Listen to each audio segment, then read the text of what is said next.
Last weekend, I took my mates up into the mountains around Cape Town to do a little bit of fly fishing.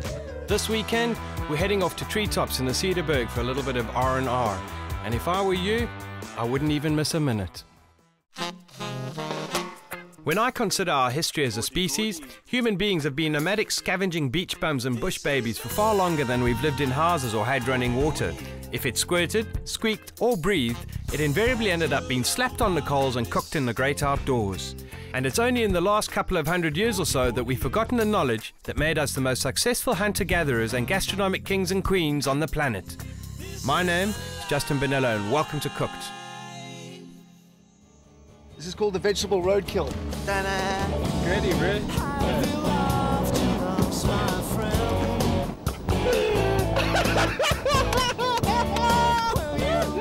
How brilliant is that, bro? So it's a good morning on a Friday. The weather's a little bit inclement. It's the beginning of our 4th episode, and we're on our way up to Treetops in the Cederberg Mountains. It's the sort of place that you have to book 6 months in advance because it's so popular. I've never been there, so I'm looking quite forward to seeing it. A couple of the guys that are coming up say it's spectacular. And yeah, I mean, we're almost there. Buccaneers Cliff Pass. On the menu this weekend is going to be some rusks, a traditional South African biscuit, some koeksisters, which roughly translated, well, you'll just have to check that out. And then I'm doing a roast lamb a la Tarzan, which is from a cook that I met called Bram Kruger. So it'll be quite interesting stuff. Just trying to get there, you know.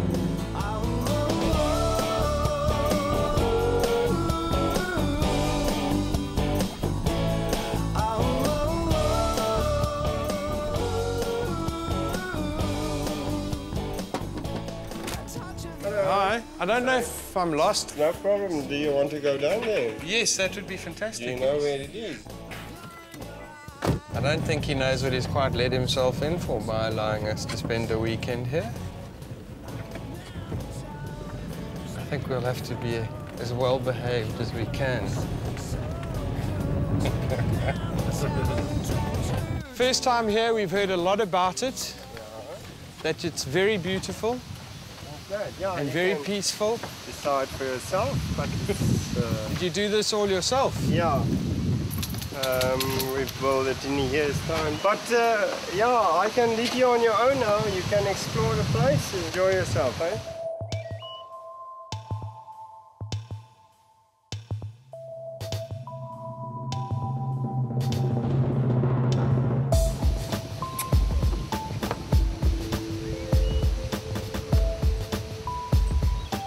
Dog's like a... It's a little bit like walking on a ship, you know? You lose your feet, footing.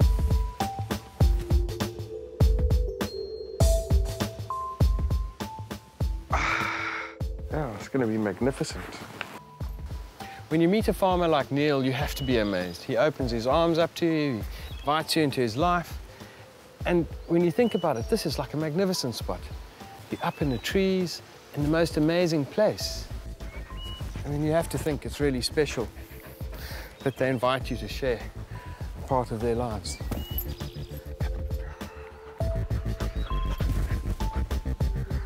Hey, hey, chili, hey. Hey, I need to have octopus.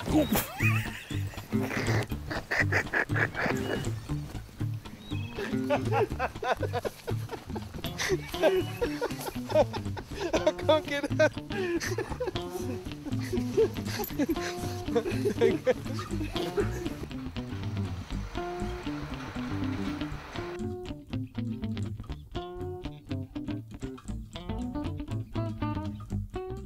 Right, so before everyone arrives, I'm going to make some buttermilk rusks because these things are going to be awesome with a little bit of coffee tomorrow morning.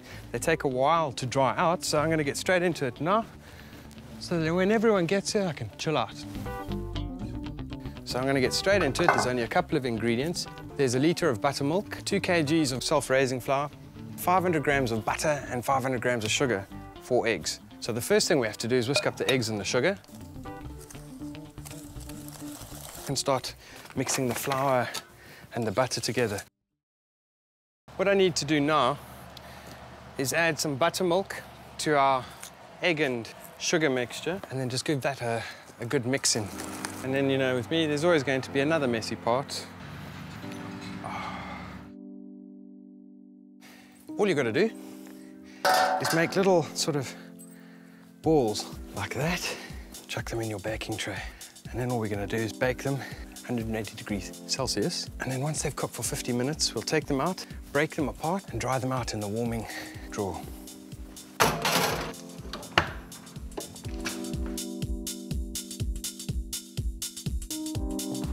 And you can see how beautifully these rusks have risen now. All that's left to do is separate them and then chuck them in a warming drawer for like anywhere between an hour and a couple of hours until they dry out completely and are nice and crisp. So I'm just going to loosen these.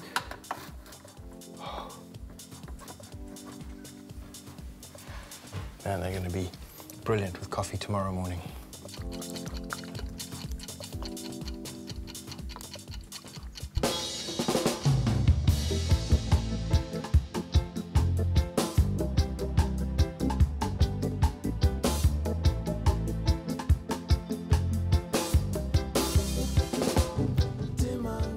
Now, according to African tradition, if you lick your thumb and point it at a fire, the smoke will go somewhere else. Our experiment didn't quite work out as we expected, so if it works for you, please let me know.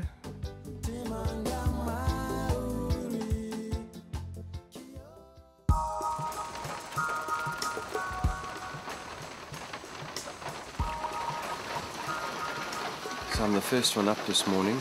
I've got a big day ahead of me. I've got to make the Tarzan roast. Got to go and get the rusks from the farmhouse. Got to make cook sisters for everyone. It's raining, but I think it's going to clear up. We'll keep the fingers crossed. But it's such a pleasure to wake up here in the morning.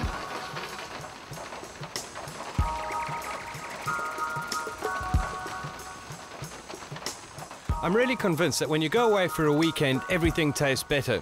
Now, whether that's my cooking or not, I'm not quite sure.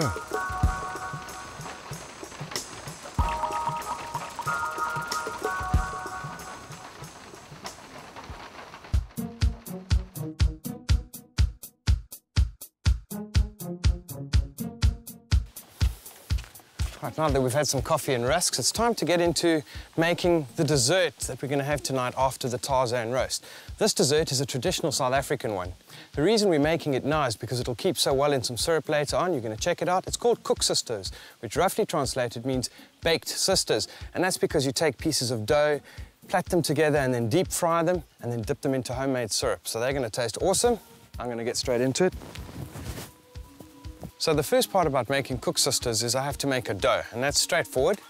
500 grams of cake flour, 8 teaspoons of baking soda, a teaspoon of salt, 4 tablespoons of butter. Now what you're going to do is just get this in here first, and then we're going to add 250 ml of buttermilk. Slowly, a little bit at a time, until we end up with a nice pliable dough. All right. And there isn't a way to do this without getting your hands dirty unless you want to go high-tech. Now you've got to knead this dough really well before we let it rise for 15 minutes. Let's check what happens when the sun comes out. Everyone starts coming out of the woodwork, shorts come on. Next thing you know, they'll all be swimming and jumping in the river. Okay, I think we can leave this for the 15 minutes now. And what I'm going to do now is make a homemade syrup to dip everything in a couple of secs. Starts off with a kilo and a bit of sugar, about 500 ml of water. And what we're really waiting to happen is just for the sugar to be absorbed into the water. And that's the start of the syrup. So, half a teaspoon of cream of tartar, pinch of salt. Weird that you put salt into sugar, huh? Rinds from 2 lemons. You see there, all that stuff that's coming off now. Now just the juice from the 2 lemons. And don't worry if the seeds fall in, that's all right.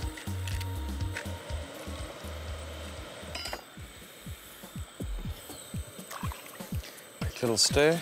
And then the last thing I have to add in is some bruised ginger. And if you come take a squiz here, you can see a beautiful golden caramelly kind of color. And if only you could smell.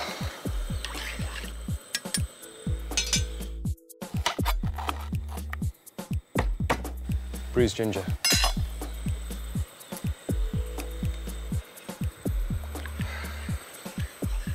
I'll leave this for a couple of minutes, and then we'll be about ready to start platting up the dough for the cook systems. Okay, now we've got to put some oil on the go straight away, because that's going to take a while to heat up while I do the platting. And as you can see, this is extremely fat-free, healthy. Right. Well, the whole idea is to first roll out a thin one, stretch them out, about 7 centimeters long.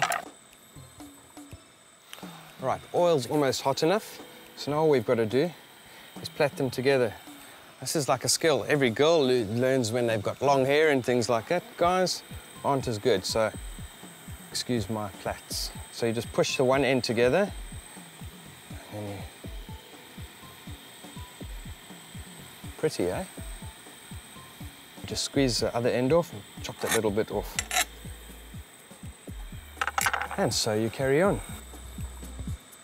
Okay, now to give you an idea what's going to happen, if you come take a look in here, just drop them in. They'll sink to the bottom initially, and then they'll rise to the top in a couple of seconds. You see?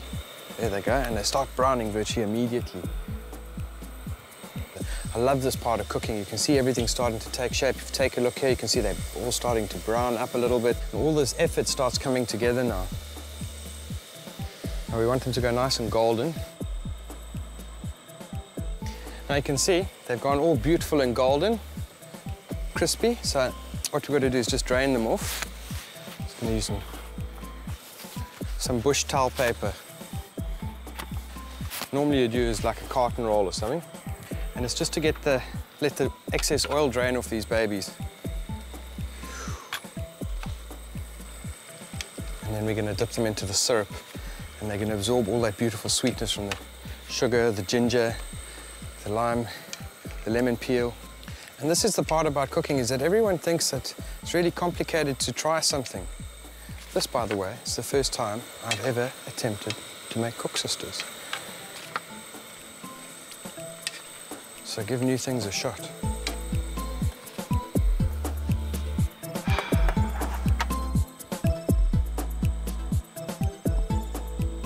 They've had a little chance to just drain off, so they're not so oily. Now you dip them in the syrup. Just let them soak in that for a little bit so that they become sweet and sticky and juicy for tonight's dessert. It's almost time to start preparing our late afternoon lunch with our Tarzan roast. So these things you'll only see for dessert later on with a bit of cream and stuff. And you can imagine by then they'll be sweet and sticky and gooey. You'll have syrup running down your mouth.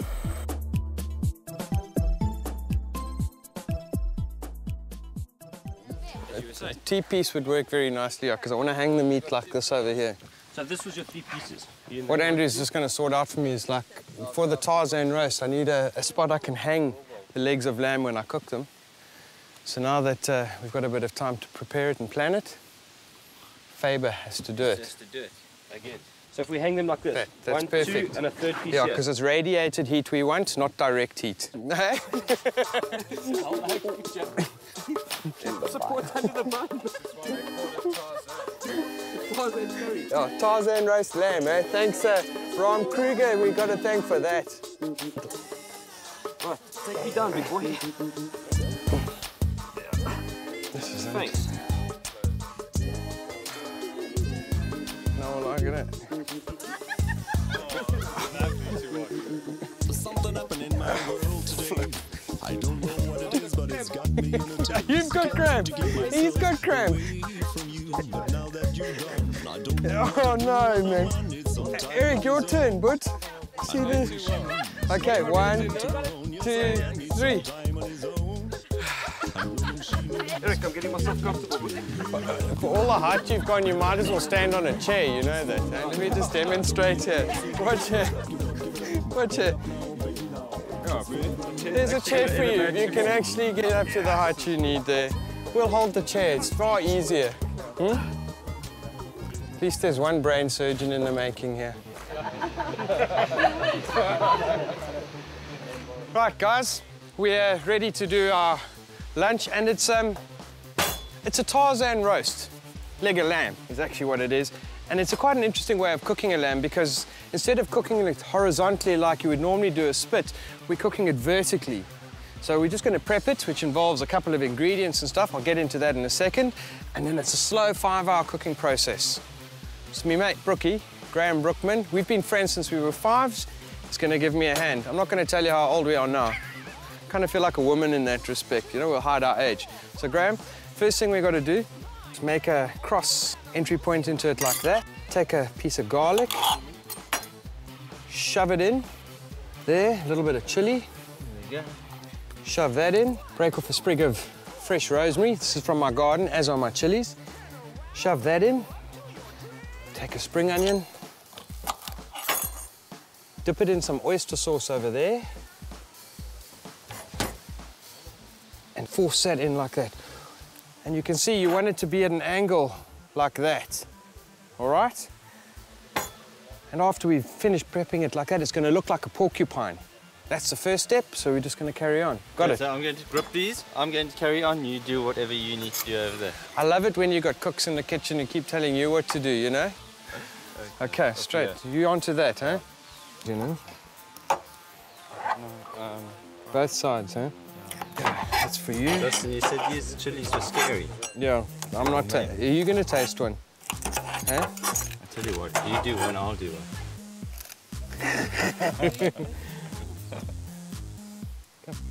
Seeds, no, but I've got seeds. Don't take the soft. I'll tell you what, I'll choose one, okay? And then I'll take yours. Yeah, wait. Where's your one? Show me in your mouth. You lie? Did you throw it away? Did he throw it away? No. Graham, you bastard.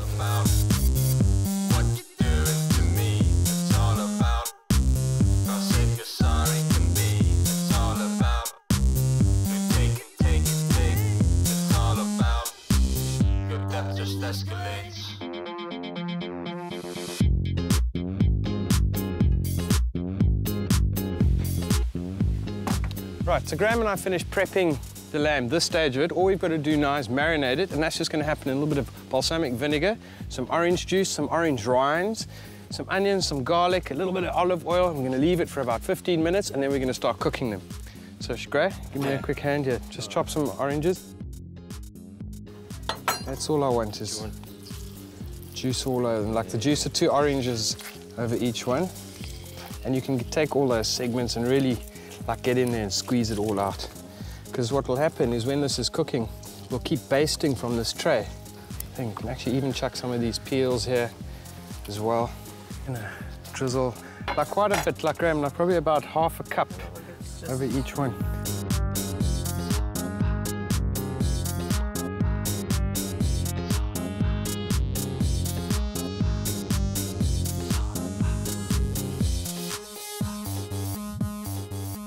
Then some onions. And don't worry, what's going to happen is when we cook these up, these onions will start caramelizing, turn nice and sweet as well. Graham, do you want to chuck some of those red and yellow peppers on? Okay, but the understanding being that these things are going to be hanging in the tree, all that stuff's going to be in the basting. Basting, yes, you're getting hot. And juice then is going to drop onto them, they're going to cook. Oh, you'll see now, of course.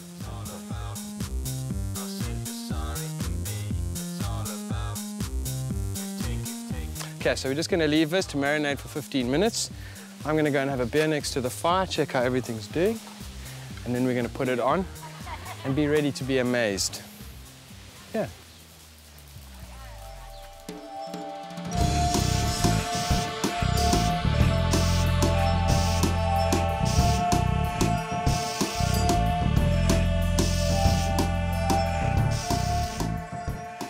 Right, so everything's prepped. fire's ready. It's the right kind of heat. Andrew, Graham, won't you bring these through? Come. Now you got to get your own one, eh? Now the whole theory behind this is that your drip trays must go underneath where your meat's going to hang. So put that there, Graham.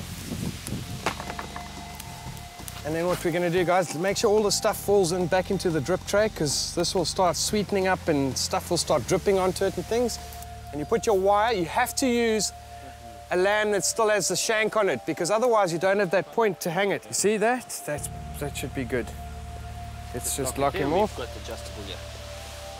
Now what's going to happen, if you come a little bit closer, you can see that over here, these flames and all that delicious orange wood smoke are going to drift across here. Always, and the heat's radiating and they'll cook slowly. The fat and anything from your lamb will start dripping into here. As you can see, even like the sauces we've put on have started dripping off. Your baking tray underneath here will catch all those nice fats and stuff and will start mixing together, and you'll keep basting him. So you'll end up with that glorious, glorious Tarzan leg of lamb. Now the one terrible danger with a Tarzan roast is because it takes so long. I heard a comment which says you can get moerse dronk by the time it's ready. Translated, that means take it easy while you're drinking, while you're waiting for your food to get ready, because over the next 5 or 6 hours, if you drink too much, you're not going to enjoy your food. I'm going to go and play cricket.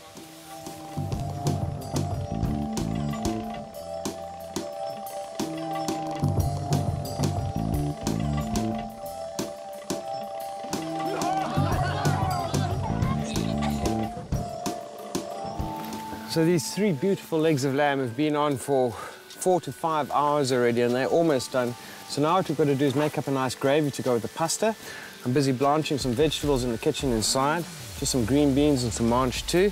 And if you come this side, Ev, you can see how these have all caramelized and gone all gooey and stuff. This is going to be the basis for the gravy that we're going to serve the lamb with the pasta and stuff. So the first thing you've got to do is take everything off the baking tray, chuck that into a pot, add a litre of fresh cream, give it a good stir, taste it, maybe add a little bit of salt, and then chuck everything together with your freshly blanched greens, some slithers of roast lamb, mix it up, and then we're about ready to eat.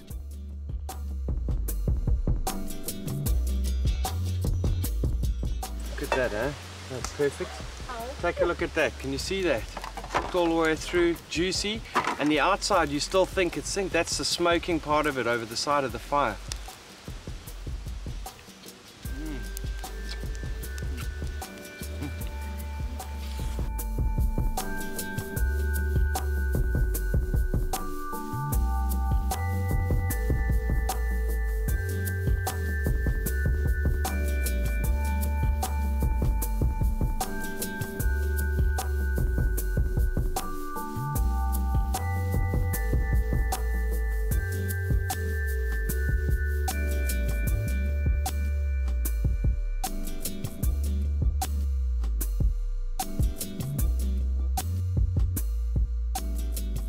Can't believe it. I'm sitting here sucking on a bone that I would normally give to the dog. It's got all those juicy bits in there. You can see it's been smoked. It's absolutely superb. Then under the trees, great outdoors. I mean, where else would you really rather be?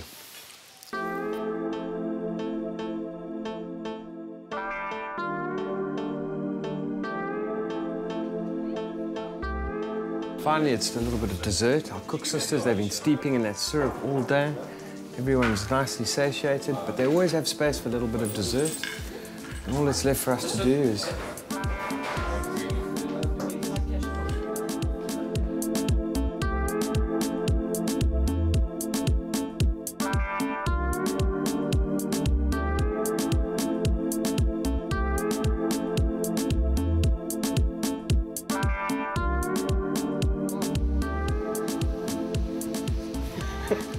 I checked you cooking some chai. Hey, look, what was it?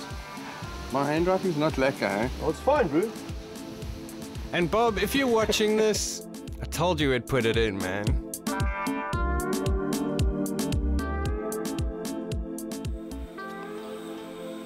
Okay. Oh, come on. Say. Now that they have a bum bum bum bum. Hot cooks. Hot Pam's cook sisters for you.